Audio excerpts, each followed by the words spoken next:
So I teach the only foreign language available at school, which is Spanish. I'm fluent in Spanish, I'm bilingual. And so to me, it's teaching language and culture and history and such, but yeah.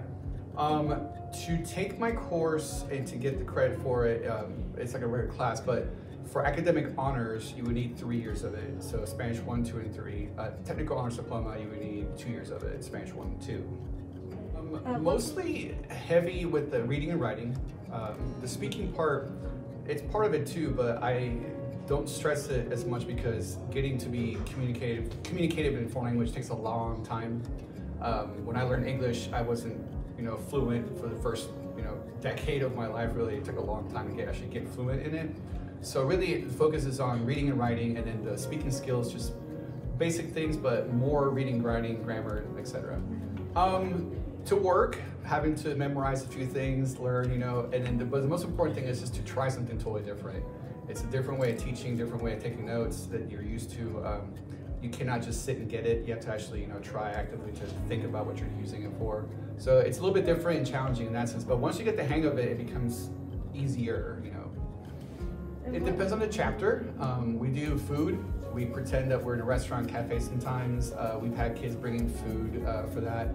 We've also done activities where I have people blindfolded and then they're directed down the hallways, being given commands in Spanish by their partner so they have to listen and do what they're told.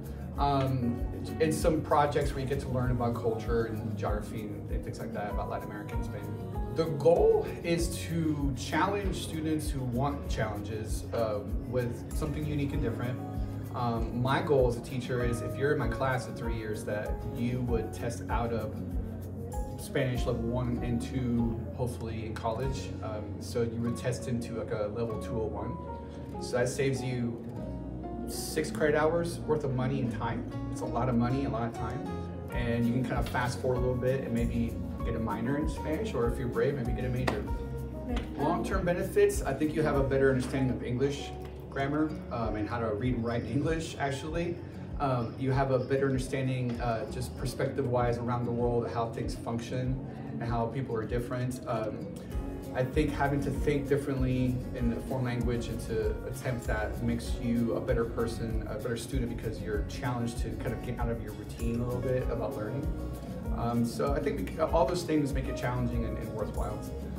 If you want to go into nursing and you can speak Spanish, even if it's on your minor, if you have a minor in your diploma and you can speak a little bit of it, you can get a job anywhere you want to in the country, honestly.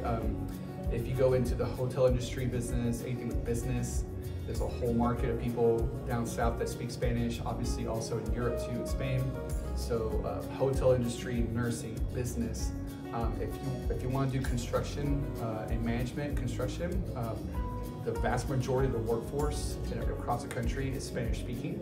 So, being a foreman at a job site and you can speak Spanish puts you in a great place to get a job anywhere you want to. I mean, my ability to speak Spanish put me, early on in this career path. But it's been something where a door opened for me a long time ago and I just stepped through the door and I haven't looked back. So be brave, try something.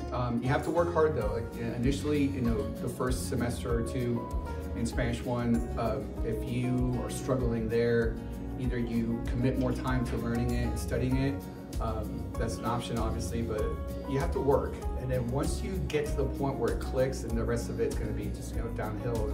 But you have to expect to work a little bit, you have to expect to memorize things again, and you have to expect that things will be different and not what you're used to. If you can get past that, then you'll be fine.